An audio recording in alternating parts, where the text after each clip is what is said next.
하나님의 보호와 위로를 받는 우리 모두가 되시기를 주의 이름으로 축복합니다. 우리는 지난 시간 2주 동안의 유라굴로 광풍을 만났던 바울과 그의 일행들의 이야기를 살펴보았습니다.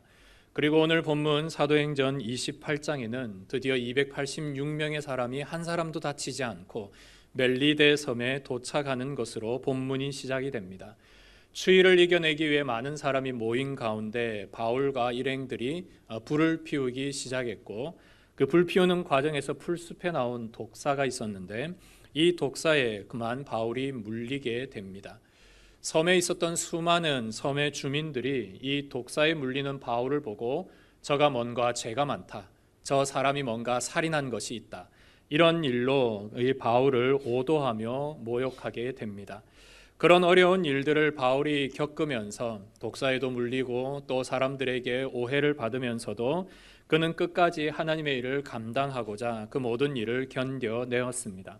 독사에 물려도 죽지 않는 바울을 보며 섬에 있는 사람들이 그를 마치 신처럼 떠받들기 시작했고, 사람들은 이 바울과 그의 일행들을 그냥 그렇게 환대하며 맞아주게 됩니다.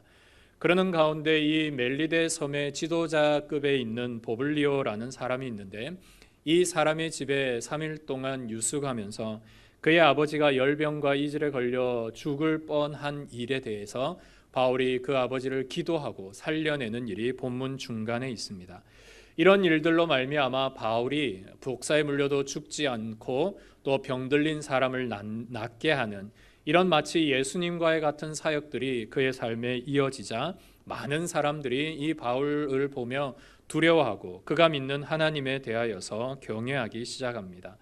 그렇게 3개월을 광풍을 피해 이 멜리데 섬에서 지낸 후 바울과 그의 일행들이 결국은 로마에 도착하게 됩니다. 오늘 우리가 읽었던 본문이 로마에 도착한 이 바울과 가택연금 당한 로마에 있는 바울에게 찾아온 유대 지도자들과의 변론의 이야기가 오늘 본문의 이야기입니다. 그래서 바울은 이 가택에서 구금당한 가운데도 자유롭게 사람들을 만날 수 있는 자유로 그곳에 있는 유대인들에게 복음을 전하기 시작했습니다. 하지만 오늘 본문에도 있듯이 이 가운데는 믿는 사람도 있고 믿지 않는 사람도 있었습니다. 이 일에 대하여서는 우리가 수많은 사도행전의 이야기를 통해 동일하게 발견하는 이야기입니다. 바울이 복음을 담대히 전했지만 믿는 사람도 있었고 그렇지 않은 사람도 많았습니다. 그런 일들에 대해 이사야의 말씀을 전하며 성령께서 이 바울과 함께 하시고, 바울은 2년 동안의 가택연금 생활을 통하여서 하나님 나라의 일들을 전파하는 것으로 오늘 사도행전 28장, 사도행전의 모든 본문의 이야기가 마무리됩니다. 오늘 우리는 이 사도행전 마지막 시간을 보면서 과연 우리는 바울과 같은 인생을 살 수 있을 것인가? 바울에게 역사하신 하나님은 오늘도 나에게 역사하시는가를 기억하며 이 일들을 통하여서 오늘도 우리와 함께 하시는 하나님의 그런 놀라운 은혜를 오늘 우리가 이 본문을 통해 경험하기를 소망합니다. 20대처럼 젊은 시절에는 우리가 무슨 일이든지 할 수 있는 용기를 가지고 어떤 일이든지 부딪히며 그런 일들을 맞서 나아갔습니다. 물론 위험한 일들도 있었고 불확실한 일들도 많았습니다. 하지만 위험하다고 해서 아무것도 하지 않으면 그 인생은 늘 제자리의 걸음에 있을 뿐입니다. 그래서 세상 사람들은 말하길 인생은 개척하는 자의 것이다 라고 말합니다. 그래서 도전하고 부딪히는 자, 그에게 뭔가 인생의 길이 열리고 더 좋은 미래가 보장되게 됩니다. 그래서 한 가지 일이라도 열심히 하고 한 우물이라도 열심히 파는 자에게 성공의 기회가 열리는 경우가 많습니다. 이런 일반적인 일들은 그리스도인들에게도 동일하게 적용됩니다. 그리스도인 역시 하나의 일을 열심히 하고 한 우물을 열심히 파다 보면 그의 인생의 일에 크게 성공하는 일들이 있습니다. 이런 일반적인 삶의 원리는 세상 사람들과 동일합니다. 그런데 그리스도인에게 한 가지 세상 사람들과 다른 것이 하나 더 있다면 그것은 바로 자신의 모든 중요한 일에 하나님 앞에 기도하는 것입니다. 하나님, 이 길이 과연 하나님이 원하시는 길입니까? 하나님, 이 일을 하는 것이 하나님의 기쁨이 됩니까? 우리는 중요한 일의 순간마다 이렇게 기도하고 자신의 중요한 결정을 하나님께 맡기고 그 결정에 대하여서 하나님의 뜻을 따릅니다. 이 모든 일들 속에 우리에게 중요한 한 가지, 기도에 대한 중요한 원리가 있습니다. 그것은 바로 하나님 앞에 우리가 나의 길과 나의 인생의 중요한 문제를 놓고 기도할 때 우리가 발견하는 중요한 한 가지 동일한 대답은 이 일에 과연 하나님의 부르심이 있는가, 이 일에 과연 하나님의 사명이 있는가에 대한 이 일이 반드시 연결되게 되어 있습니다. 부르심이란 다른 말로 소명이라 합니다. 이 부르심은 우리가 하나님 앞에 어둠에 있던 자가 빛으로 드러나고 죄 가운데 있던 자가 생명으로 드러나며 하나님 앞에 양자로 주님의 자녀로 받아들이는 놀라운 일들을 우리는 다른 말로 부르심, 소명이라고 합니다. 이렇게 부르심을 받아 오늘 우리는 이렇게 하나님 앞에 예배를 드리고 있습니다. 예배를 드리는 우리 모두에게는 이제 나는 하나님을 위해 어떻게 살아가야 되는가, 이 사명이 주어지게 됩니다. 그래서 신자는 이 사명을 붙잡고 오늘도 하루하루의 일들을 감당하며 평생의 사명을 따라 살아가게 됩니다. 그래서 신자는 대학을 결정하는 일이나 전공의 공부를 정하는 일이나 직장이나 취업을 하는 일이나 사업을 하는 모든 일상의 일들까지 하나님 앞에서 이 일이 과연 하나님이 나를 부르시는 일이 맞는가, 그리고 나는 이 일을 통해 하나님 앞에 사명을 따라 끝까지 살아가야 될 일인가 라는 것을 항상 질문하고 살아야 합니다. 이 질문이 바로 여러분 자신을 그리스도인으로 결정하는 가장 중요한 삶의 가치의 질문이기 때문입니다.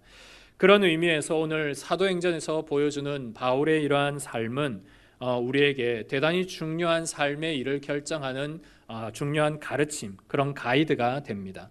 우리가 지금까지 사도행전의 이야기를 보며 사도행전은 전도의 이야기, 선교의 이야기, 교회 건설의 이야기로만 볼 수 있습니다. 하지만 이러한 일들 속 깊은 내면 속에 과연 바울은 어떤 삶의 문제들을 해결해 나가는가, 즉 그리스도인은 삶의 작고 큰 문제들 속에 어떤 결정을 통해 하나님의 바른 가치를 선택할 것인가, 이러한 중요한 삶의 원리를 사도행전은 또한 가르쳐주고 계십니다.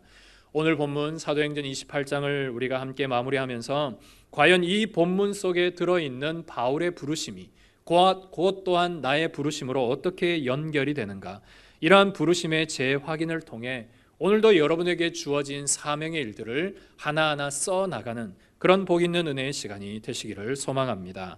사도행전은 말 그대로 사도들의 일들을 기록한 책입니다. 그래서 사도들과 초대교회 역사를 기록한 책이 사도행전인데, 이 사도행전의 무려 4분의 3이 우리가 지금까지 살펴보았던 바울의 행적으로 기록되어 있습니다. 그리고 또한 바울은 신약 성경의 절반을 기록할 만큼 대단히 많은 영향력을 주고 있습니다. 이처럼 바울 한 사람의 이야기가 교회 전체와 또한 신약 성경의 절반을 인도할 수 있는 그런 이야기로 기록되어 있다는 것은 대단히 놀랍습니다. 이런 일들을 감당할 수 있었던 이유는 바울이 자기의 삶을 100% 정폭적으로 하나님 앞에 헌신했기 때문입니다. 그래서 그는 언제나 만나는 사람들에게 이렇게 이야기합니다. 예수께로 받은 사명을 마치려 하면은 나의 생명을 조금도 귀한 것으로 여기지 아니하노라. 자기에게 주어진 사명이 있고 그 사명을 마치는 일에는 내 생명과 내 목숨이 어떠함에 있어서는 나는 결코 상관하지 않는다. 그래서 나는 이 일에 결코 하나님 앞에 받은 사명의 일을 끝까지 감당하기를 원한다라고 그는 늘 습관적으로 이야기합니다. 바울이 그러면 어떻게 이렇게 자기의 목숨까지도 드려낼 정도로 사명을 확실하게 가지고 살아갈 수 있었을까요? 그것은 그의 인생이 시작되는, 그의 신앙이 시작되는 부르심의 첫 장면이 너무나 강렬하고 명확했기 때문입니다. 사도행전 9장, 우리가 이전에 살펴보았던 이 9장의 이야기는 바울이 교회를 핍박하고 성도들을 잡기 위해 다메섹으로 가던 도중 부활하신 예수님을 만난 사건이 기록된 장입니다. 이 일로 말미암아 바울은 3일 동안 눈이 멀게 되었고 다메섹에서 머물면서 그는 다메섹에서 이미 예비되었던 아나니아라는 사람을 통해 그의 눈을 뜨게 됩니다. 그리고 이를 통하여서 하나님께서 자기를 왜 불러주셨는지에 대한 소명을 발견하게 됩니다. 하나님은 아나니아를 통하여서 바울에게 이렇게 말합니다. 이 사람은 내 이름을 이방인과 임금들과 이스라엘 자손들에게 전하기 위해 택한 나의 그릇이라. 이것이 바로 바울이 발견하게 되고 깨닫게 된 그의 소명입니다. 바울은 이방인을 위하여서 그리고 임금들까지 어떤 황제들까지 나아가서 주님의 복음을 위해 택한 주의 그릇이었습니다. 그리고 또한 이스라엘 자손, 즉 유대인들에게 복음을 전하기 위해 그는 회당에 가서 유대인들에게 할 수 있는 대로 한 사람이라도 더 복음을 전했던 사람이 바울입니다. 그렇게 택한 주의 종이 바울이었기에 바울은 자신의 이 부르심을 깨달아 알아 하나님 앞에서의 부르심을 따라 온전히 살아갈 수 있었던 것입니다. 그래서 그는 만나는 모든 사람에게 복음을 전했고 오늘 이 로마에까지 와서 황자에게까지 가서 복음을 전해야 될 자기의 사명을 알고 있기에 오늘도 이 일을 감당하러 로마에까지 왔던 것입니다.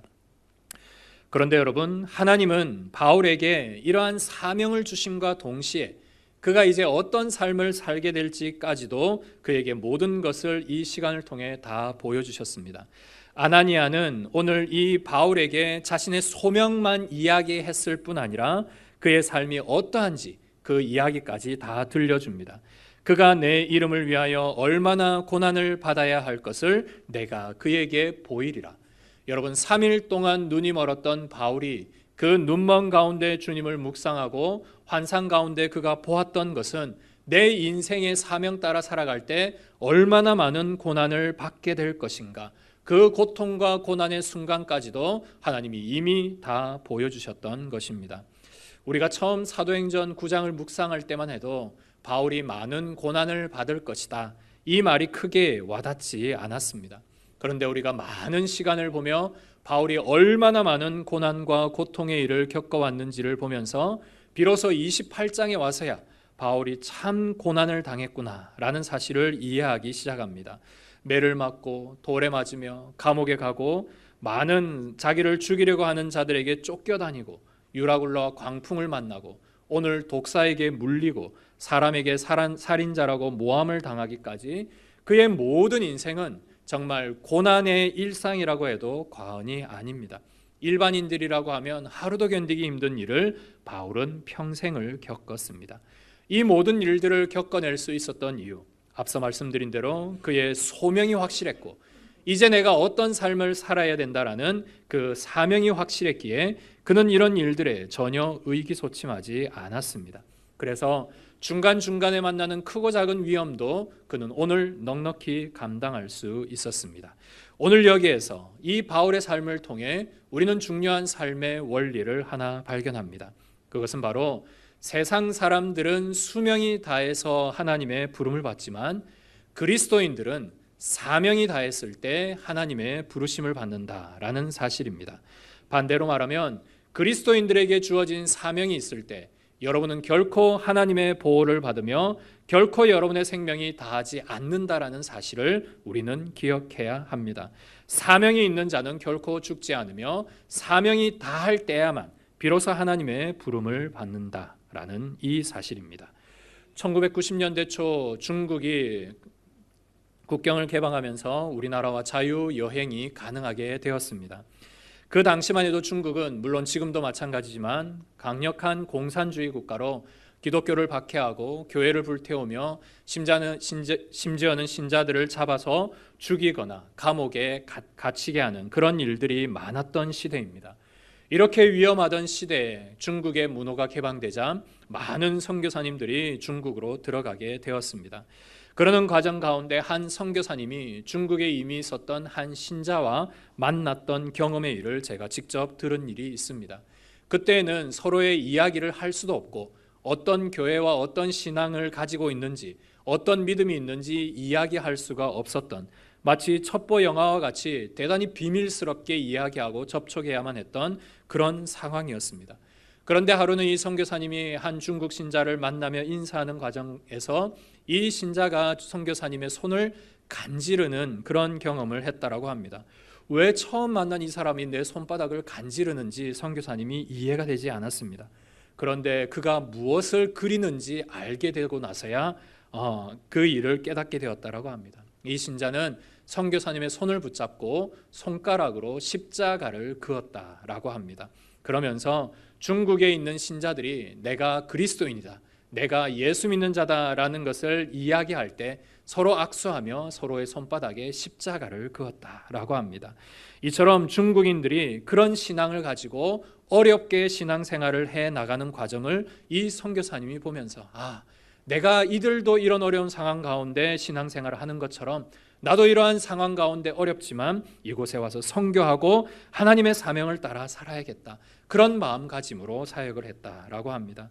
이 선교사님이 훗날 한국에 와서 설교할 때 이런 말씀을 하셨습니다. 사명이 있는 사람은 잘 죽지 않는다. 내가 사명이 있기에 중국에 갈 수 있었고 그곳에 있는 사명이 있는 신자들이 그 어려운 상황 가운데도 신앙생활을 할 수 있었던 유일한 일은 그들 가운데 그리고 내 속에 하나님의 분명한 사명이 있었기에 나는 오늘도 그렇게 위험한 순간에도 죽지 않고 하나님의 사역을 감당할 수 있었다라고 말씀하셨습니다. 여러분, 사명이 있는 사람은 결코 죽지 않습니다. 사명이 있는 사람은 하나님이 오늘도 보호하시고 지켜주십니다. 오늘 바울이 독사에 물려도 죽지 않았던 이유, 그에게 사명이 있었던 이유이고, 오늘 그가 유라굴로 광풍을 만나도 그가 파손되지 않았던 이유는 그가 로마까지 가야 되는 사명이 있었기 때문입니다. 그가 황제에게까지 가서 하나님의 말씀을 전해야 될 그런 분명한 사명이 있었기에 오늘 이렇게 2년 동안 가택연금을 당하는 어려움이 있어도 그는 자유롭게 하나님의 말씀을 전하는 은혜 가운데 살아갈 수 있었던 것입니다. 이때 바울이 집필했던 신약 성경이 4가지가 있습니다. 바로 에베소서, 빌립보서, 골로새서, 빌레몬서입니다. 바울이 어떻게 이러한 감옥 가운데 이런 가택연금을 당하는 가운데 하나님의 말씀을 전하며 그가 무슨 일로 하나님 앞에 기도했을까를 기록하는 성경이 에베소서 6장에 기록되어 있습니다. 여러분, 가택에서 2년 동안 감금당하며 쇠사슬에 묶여 있을 때 여러 가지의 기도의 제목이 있을 수 있지 않겠습니까? 그런데 바울이 이 에베소서 6장의 말씀을 통해 기도했던 기도의 제목은 2가지입니다. 하나는 하나님께서 내게 말씀을 주셔서 복음을 전할 수 있도록 은혜를 달라는 기도였고, 또 하나는 내가 이 일에 담대하게 하나님의 복음을 전할 수 있도록 내게 담력과 힘을 달라고 기도했던 바로 이 내용입니다. 바울은 자기가 쇠사슬에 풀려나기 위해 기도해 달라고 중보 부탁을 하지 않았습니다. 하루라도 빨리 석방되어서 자유롭게 복음을 전할 수 있도록 은혜를 달라고 기도한 것이 아니라 내가 비록 매여 있을지라도 이 매여 있는 상황 가운데도 하나님의 복음을 담대히 전할 수 있도록 내게 담력과 말씀을 달라고 기도했던 것이 바울의 기도였던 것입니다. 그리고 빌립보서 1장에 보면 이렇게 묶여있는 상황에 간수에게 복음을 전하고 때로는 묶여있는 상황 가운데 군인들에게 끌려갈 때에도 복음을 전했을 때 로마의 군인들과 로마의 간수들까지 복음을 믿게 되었다라는 구절이 빌립보서 1장에 기록되고 있습니다. 여러분, 중요한 것은 바울이 묶여 있느냐 묶여 있지 않느냐가 아니라 바울이 어떤 상황에도 하나님의 복음을 따라 살았느냐 그렇지 않느냐에 달려 있었던 것입니다. 바울은 온몸이 사명으로 가득했고 그렇게 살아갔던 바울은 오직 이렇게 어떤 순간에도 하나님의 복음을 전하며 복음의 영향력을 주변에 있는 사람에게 전할 수 있었던 것입니다. 전승에 의하면 오늘 사도행전 28장 이후에 바울의 행적은 기록되어 있지 않습니다. 하지만 초대 교회의 이야기들을 우리가 들어서 이 바울의 마지막까지의 행적을 조사해 보면 2년 뒤에 바울은 풀려나게 됩니다. 무죄로 풀려나게 되고 자유롭게 로마에서 복음을 전하게 됩니다. 그리고 네로 황제 앞에서까지 복음을 전할 기회를 얻고 그 앞에서 복음을 전하게 되었습니다. 그의 모든 사명이 다했을 때 로마에는 큰 대형 화재가 나게 되고 기독교 박해가 비로소 로마에 강력하게 일어나게 됩니다. 그때 바울이 잡히게 되었고요. 그리고 깊숙한 지하 감옥에 갇히게 됩니다. 그리고 이제 자신의 죽을 날이 얼마 남지 않았다라는 사실을 기억하고 자기의 사랑하는 아들 디모데에게 마지막 디모데 후서 편지를 씁니다. 그리고 얼마 있지 않아 순교하게 됩니다. 이처럼 바울은 자기의 사명을 따라 살았고 자기의 사명이 다했을 때 자기가 이제 어떤 길을 가게 될 것까지도 이미 알고 있었던 사람입니다. 그렇게 하나님 앞에 끝까지 쓰임받고 하나님의 품에 안겼던 사람이 바울입니다. 오늘 사도행전의 바울의 이야기는 묶여 있으나 묶이지 않으나 하나님 앞에서의 사명을 따라갔던 그 인생의 이야기를 보여줍니다. 바울이 이렇게 끝까지 자기의 사명을 붙잡을 수 있었던 것은 죄인 중에 괴수였던, 죄인 중에 괴물과도 같았던 자신을 사랑하신 예수님, 그 자신을 위해 죽기까지 복종하신 예수님, 그 끊을 수 없는 그 사랑에 사로잡혀 그 은혜를 따라 오늘도 이 일을 감당할 수 있었던 것입니다. 사랑하는 성도 여러분, 바울이 믿는 예수님이 곧 나의 예수님이고 바울이 받은 사명이 곧 우리의 사명인 줄 압니다. 바울이 끝까지 예수님의 사랑을 따라 그의 모든 삶을 다하기까지 주님의 나라를 위해 헌신했듯이 오늘 우리가 살아가야 될 유일한 이유는 나를 위하여 아낌없이 생명을 주시고 나를 위해 그 모든 희생을 감당하신 예수 그리스도의 은혜가 무한히 크기 때문입니다. 오늘도 여러분이 그 은혜를 안다면, 그 사랑을 안다면 바울과 같이 복음의 빚진 자로서의 삶을 우리가 살아갈 줄 믿습니다. 이렇게 바울은 사도행전 28장을 마무리하면서 정말로 멋있게 자기의 사명을 끝까지 완수하고 하나님 앞에 나아갔던 사람이었습니다. 그런데 여러분, 성경에는 이런 바울 외에 사명을 감당하며 끝까지 자기의 인생을 살았던 또 한 명의 사람이 기록되어 있습니다. 그는 바로 동족 유대인을 위해 자기의 사명을 다했던 사도 베드로입니다. 바울이 해외에서 복음을 전하고 고난을 받고 핍박당했던 것처럼 베드로는 예루살렘과 유대에서 복음을 전하고 핍박을 당하고 어려움을 당했던 사도가 베드로입니다. 베드로의 사역 초기 때는 헤롯 왕이 이 사도들 중에 가장 큰 형님인 야고보를 죽이면서 그 모든 사역이 시작합니다. 얼마나 공포스럽고 어려웠겠습니까? 복음을 전하면 저렇게 잡혀 죽는구나 라고 하는 어려움이 있었지만 베드로는 그런 일들에 두려워하지 않고 복음을 전했습니다. 그러다 보니 종교 지도자들에게 미움을 사게 됐고 감옥에 갇혔고 매를 맞고 풀려나기도 했습니다. 하지만 그런 일들은 바울의 복음 전도를 막지 못했습니다. 그래서 그는 끝까지 이 유대에 남아 유대인의 사도로서 복음을 다 전했습니다. 그리고 자기의 마지막이 깨달아졌을 때 그가 마지막으로 행한 일은 바울처럼 로마에 갑니다. 그리고 이 로마에서 하나님의 복음을 마지막까지 다 전하게 됩니다.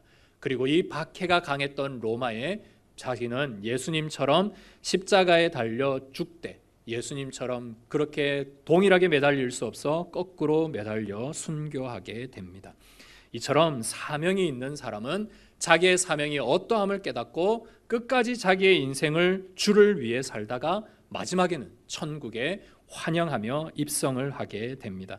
바울은 이방인의 사도로, 베드로는 유대인의 사도로 자신들의 부르심을 따라 완전하게 살았던 사람입니다. 그렇다면 이제 여러분들에게 숙제가 있습니다. 과연 나의 부르심은 무엇인가입니다. 나는 어떻게 부르심을 받았고 어떤 부르심을 따라 오늘 이렇게 예배를 드리고 있고 그 부르심에 따른 사명의 일은 나는 무엇인가? 바로 이것이 오늘 우리에게 중요합니다. 성경에는 수많은 사람들을 하나님이 불러주십니다. 우리가 잘 아는 모세는 20살 때 가장 힘이 섰을 때 하나님이 불러주신 사람이 아닙니다. 지도력이 있고 지혜가 가득한 40세의 이집트 왕자를 하나님이 부르시지 않았습니다. 모세가 힘없고 아무것도 할 수 없었던, 이미 가정도 있고 자녀들도 있고 자기가 할 수 있는 유일한 일은 지팡이 들고 양치는 것밖에 없는 그 80세의 할아버지를 하나님이 그때서야 부르십니다. 모세가 말했습니다. 하나님, 저 힘 없습니다. 저 아무것도 할 수 없습니다. 저는 말도 못합니다. 왜 힘 있을 때 부르시지 않고 능력 있을 때 부르시지 않고 아무것도 할 수 없을 때, 그리고 지금 가장의 무게가 가장 클 때 왜 지금 저를 부르십니까? 라고 물었지만 주님은 이 모세 이야기에 그 불꽃에 있는 모든 것들을 보여주시며 결국 이 모세를 자기의 형과 붙여서 인도해 나가며 리드하게 됩니다. 모세가 할 수 있는 유일한 일은 지팡이를 들고 양을 치는 일이었습니다. 하나님은 그 일을 그대로 모세에게 줍니다. 그래서 모세에게 새로운 지팡이를 주고 새로운 양떼를 주어서 하나님께서 이 모세를 통해 이스라엘 백성들을 애굽에서 가나안 땅으로 인도하도록 그를 불러주셨던 것입니다. 즉 모세가 가장 잘하는 일이 있을 때 그때의 모세를 불러 사용하셨던 것입니다. 사사시대에 드보라라는 사사가 있습니다. 이 드보라는 하나님의 말씀을 전하는 그냥 평범한 선지자였습니다. 그런데 이 드보라는 이미 남편도 있고 가정도 있습니다. 한마디로 가정주부입니다. 그런데 하나님이 이 드보라를 이스라엘의 사사로 세우십니다. 사사란 전쟁이 나면 전쟁에 앞서 나가서 전쟁을 치러야 하고 재판이 있을 때 사람들의 일을 재판을 해야만 하는 사람입니다. 쉽지 않은 자리입니다. 그런데 어떻게 가정이 있는 주부를 하나님께서 사용하실 수 있었을까요? 하나님은 이 드보라가 가장 잘하는 일을 통해 사용하셨습니다. 그것은 오늘날의 전도사님과 같은 드보라를 통해 많은 사람을 하나님의 말씀으로 세워날 수 있도록 그에게 능력과 은혜를 주셨던 것입니다. 그때 하솔 왕 야빈이 이 이스라엘을 침범하게 되었는데 철병거 900대를 이끌고 이스라엘을 침범하게 됩니다. 철병거 900대란 지금으로 말하면 탱크 900대를 말합니다. 그런 병력이 쳐들어오는데 이스라엘이 준비된 것은 농기구밖에 없습니다. 그냥 삽과 그냥 이렇게 낫밖에 없습니다. 그런 걸로 어떻게 이 철병거를 싸우겠습니까?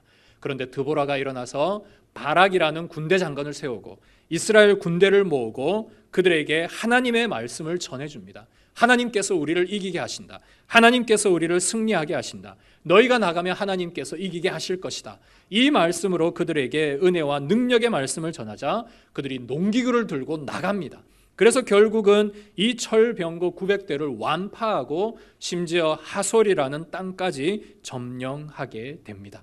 이것이 바로 주부 드보라를 쓰셨던 하나님의 위대한 역사입니다. 아모스 선지자는 뽕나무를 재배하는 농부였습니다. 그를 통해 하나님이 이스라엘의 선지자로 삼으셨고 베드로와 요한은 물고기 잡는 어부였지만 그를 사람이 낚는 어부로 사용하십니다. 마태는 세금 걷는 공무원이었지만 이 공무원을 통해 복음서를 기록하게 하시고 누가는 의사였지만 하나님께서 이를 통해 복음과 사도행전의 역사를 기록하게 하십니다. 이처럼 하나님은 여러분 각자의 삶의 현장을 고스란히 갖고 와서 하나님께로 부르시고 그 일들을 통해 여러분이 잘하는 것을 통해 하나님이 드디어 쓰십니다. 많은 분들이 오해하는 것 중에 하나는 저 집사님은 전도를 잘하니까 전도에 쓰임받고 저 집사님은 찬양을 잘하니까 찬양대로 쓰임받고 저 집사님은 가르치는 일이 잘하니까 교사로 쓰임받는구나. 나는 잘하는 게 없으니까 하나님의 부르심이 없나 보다 라고 생각하는 경우가 있습니다. 전혀 그렇지 않습니다. 성경의 수많은 인물은 그가 가정주부였던 그가 농부였던 어부였던 상관하지 않으십니다. 하나님 앞에 준비된 사람이라면 하나님은 능히 그를 부르시고 능히 사용하십니다. 오늘 베드로와 같이 바울과 같이 그리고 모세와 같이 드보라와 같이 하나님이 오늘 여러분들을 능히 부르셔서 능히 사용할 줄 믿습니다. 그래서 여러분이 오늘 기도해야 될 것은 내가 잘하는 것이 무엇인가? 나는 지금 내가 어떤 일을 하고 있는가? 이 일을 통해 하나님 앞에 내가 영광이 될 일은 무엇인가를 여러분이 기도하고 그 일 속에서의 사명을 발견해 나가시기를 소망합니다. 거기에 여러분의 부르심이 있습니다. 여러분이 잘하는 것, 여러분에게 익숙한 것, 여러분에게 늘 잘할 수 있는 일을 통해 하나님은 크게 역사하십니다. 그런 대표적인 인물이 다윗입니다. 여러분, 다윗이 하루는 자기 형들의 도시락을 들고 갔다가 골리앗을 만납니다. 골리앗이 3m가 넘는 그 거구가 앞에 섰는데 어느 장수도 나설 수 없었습니다. 그런데 10대 다윗이 갑옷도 아니요 칼도 아니고 창도 아니고 물매 하나 들고 골리앗 앞에 서게 됩니다. 하지만 골리앗이 몰랐던 것이 있었죠. 이 물매가 사자를 죽이고 곰을 죽였던 물매라는 것을 몰랐습니다. 그리고 다윗은 자기에게 익숙한 물매와 자기에게 익숙한 돌멩이 하나를 던져 이 골리앗을 한 방에 무너뜨리게 됩니다. 이것이 바로 10대 다윗이 자기에게 익숙한 일을 통해 하나님 앞에 크게 쓰임받았던 위대한 역사입니다. 성도 여러분, 하나님은 여러분을 그렇게 쓰시기를 원합니다. 우리의 자녀들이 어릴지라도 우리 자녀들이 잘하는 일들을 통해 하나님은 능히 하나님 나라의 일꾼으로 사용하기를 원하십니다. 여러분 역시 마찬가지입니다. 하나님께서 여러분의 잘하는 것, 여러분의 익숙한 것, 지금 내가 하고 있는 일들, 이런 일들을 통해 하나님은 위대한 역사를 써 나가기를 원하십니다. 저는 여러 지역을 다니며 교회 사역을 하면서 많은 성도님들을 만났습니다. 그러면서 저에게 기억에 남는 몇 분의 사명이 너무나 강했던 그런 몇 분의 성도님들이 계십니다. 이런 분들을 보면 제 마음에 너무나 존경함이 일어납니다. 목사인 저보다 더 많은 그리고 더 위대한 일들을 감당하는 그런 평신도 사역자들이 많았기 때문입니다. 제가 존경하는 한 여집사님이 계십니다. 이분은 자기의 30대와 40대를 교회의 전도 훈련을 위해 자기의 모든 삶을 전폭적으로 사용했던 분이십니다. 이분의 소원과 기도 제목은 하나였습니다. 내가 있는 이 교회에서 내가 만나는 모든 성도들에게 하나님의 복음을 전할 수 있도록 준비하고 이분을 훈련받도록 내가 콜링하는 게 자신의 사명이라고 생각했습니다. 그래서 이분은 어떤 사람을 만나도 늘 전도의 훈련에 그 부르심에 불러주고 그렇게 교회의 전도 훈련의 붐이 일어나도록 평신도 사역자로 헌신하고 지금도 쓰임받는 그런 집사님이 계십니다. 그리고 제가 존경하는 한 권사님이 계십니다. 이분은 이미 은퇴한 지 10년이 넘으셨습니다. 그런데 이분의 사명은 내가 평생에, 아니 내가 하나님 앞에 갈 때까지 내 삶에 다하는 날까지 한 명의 영혼이라도 전도하겠다. 그래서 이분은 매년 100명에서 200명이 넘는 어르신들을 전도합니다. 실제로 이분들이 교회에 등록하고 하나님의 말씀을 듣고 구원을 받고 세례를 받는 경우가 많습니다. 오늘도 그 전도를 위해 매일매일 나가고 계십니다. 또 한 분의 존경하는 장로님이 계십니다. 이 장로님께 물었습니다. 장로님, 왜 사업을 하십니까? 무슨 목적으로 사업을 하고 계십니까? 라고 물었더니 이분의 자기의 평생의 사명이 있다고 말합니다. 그것은 바로 어떤 청소년도 올 수 있고 어떤 청소년도 은혜 받을 수 있고 이곳에서 자기가 가질 수 있는 그런 놀고 뛰놀 수 있는 그리고 말씀 들을 수 있는 큰 수련장을 만들고 싶습니다. 그래서 이분은 벌써 땅을 보셨고 그곳에 건물을 짓기 위해 지금도 자신의 사업의 많은 부분을 거기에 투자하며 오늘도 그 일을 진행하고 계십니다. 또 한 분의 집사님은 20년 동안 단 한 번도 초등부 부장을 놓지 않은 집사님이 한 분 계십니다. 이분의 사명은 나는 평생 내 생명 다하기까지 초등부 부장을 하는 것이다. 이렇게 늘 말씀하시고 계셨고 그렇게 끝까지 사명을 감당했던 분이십니다. 자신이 장로가 되면 아무 일도 할 수 없기 때문에 이 초등부 부장을 위해 4번의 장로 투표도 거절했던 분입니다. 그런데 성도님들이 그렇게 이야기하고 목사님들까지 권면하자 결국은 투표의 자리에 나갔는데 바로 1등으로 장로님이 되셨습니다. 하지만 여전히 자신의 부장의 자리를 놓지 않고 이 사역을 감당하고 계십니다. 사랑하는 성도 여러분, 오늘 우리에게 중요하고 필요한 것이 이런 사명이 아닌가 생각합니다. 오늘 여러분들이 평생 붙잡아야 될 사명은 무엇입니까? 나는 이 교회에서, 이 예배당 밖에서 나는 평생 무엇을 위해 살아야 합니까? 오늘 바울이 묶였으나 묶여있지 않으나 오직 주의 사명을 살아갔던 것처럼 또 그렇게 살았을 때 하나님이 그 인생을 형통하게 해주신 것처럼 오늘 여러분의 인생과 삶의 목적이 주의 사명을 붙잡고 달려나가는 은혜의 인생이 되시기를 소망합니다. 그래서 여러분, 오늘 이 사도행전을 마지막으로 우리가 함께 나누면서 지난 2년 반 동안의 이 말씀을 통해 우리가 받았던 은혜, 우리가 받았던 이 사명의 일들을 다시 한번 여러분의 삶에 불일 듯 일어나는 소망이 있기를 바랍니다. 우리가 사도행전 첫 시간을 했을 때 사도행전 1장에는 부활하신 예수님께서 하나님 나라의 일을 전파하시니라 라고 사도행전이 시작합니다. 그런데 오늘 사도행전이 마지막으로 마칠 때 사도 바울이 로마에서 하나님 나라의 일을 거침없이 말하니라 라고 그렇게 바뀌게 됩니다. 예수님으로 시작된 주님의 복음이 로마에까지 바울을 통하여 거침없이 하나님 나라 전파로 이루어지는 것을 보게 됩니다. 사도행전의 모든 말씀의 핵심은 우리를 구원하신 예수 그리스도, 그분께서 우리를 위해 예배하신 하나님 나라입니다. 그래서 여러분, 여러분의 모든 삶에도 여러분의 모든 삶의 주어가 예수님이 되시고 여러분의 모든 삶의 목표가 하나님 나라가 되시기를 바랍니다. 때로는 내가 묶여 있을 수도 있고 때로는 풍랑을 만날 수도 있고 때로는 막혀있는 인생이 될 수도 있지만 주님의 사명을 위해 살아가는 사람은 묶여 있으나 묶여 있지 않으며 모든 것이 막혀 있으나 막히지 않고 뚫려지는 위대한 역사가 일어나게 됩니다. 그래서 하나님의 사명을 따라 살아가는 사람에게 하나님의 형통함과 주님의 놀라운 은혜가 오늘 이 바울과 같이 우리가 보았던 사도행전의 역사와 같이 일어날 줄 믿습니다. 몇 년 전 한 신인상을 받았던 한 배우의 말이 기억이 납니다. 이 배우의 이름은 이은샘이라는 분인데요. 이분이 무려 16년 동안 신인상을 받지 못했습니다.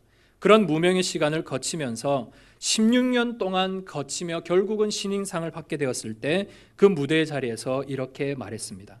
내가 지금까지 16년을 버텨온 말이 하나 있습니다. 그 말은 바로 그냥 해입니다. 그냥 해. 은세마 그냥 해. 꿈을 향해 갈 때 과거에 연연하지 말고 미래를 무서워하지 말고 그냥 해. 이 그냥 해라는 말을 자신에게 16년 동안 하면서 결국은 신인상을 받게 되었다라는 고백입니다. 여러분, 하나님의 사명이 또한 하나님의 부르심이 여러분들 가운데 있습니다. 때로는 그 일을 감당할 때 바울처럼 묶일 수도, 바울처럼 광풍을 만날 수도 있습니다. 하지만 우리는 오직 하나님의 은혜를, 오직 하나님의 사랑을 따라 여러분의 모든 사명의 일들을 그냥 할 수 있는 은혜가 있기를 소망합니다. 그렇게 하나님의 말씀을 따라 살아갈 때 하나님은 묶였던 것을 풀리게 하시고 막혔던 것을 뚫어주시는 위대한 역사가 일어나게 될 것입니다. 오늘도 사도행전 29장의 역사를 쓰시며 여러분의 삶에 하나님의 사명과 부르심을 따라 위대한 주의 나라를 위해 살아가는 저와 여러분들의 복된 삶이 되시기를 주님의 이름으로 축복합니다. 우리가 이 시간 말씀을 기억하며 함께 기도하겠습니다. 하나님, 오늘도 우리에게 주님의 놀라운 부르심을 따라 하나님 앞에 사명을 받았으니 이 일을 감당할 때 때로는 어려움과 힘듦이 있어도 하나님이 이를 마땅히 감당해 나갈 수 있도록 은혜를 주시고 주님이 다시 오시는 그날까지 이 위대한 사명 붙잡고 나아갈 수 있도록 주님 내게 힘주시고 은혜 베풀어 주옵소서. 함께 기도하겠습니다.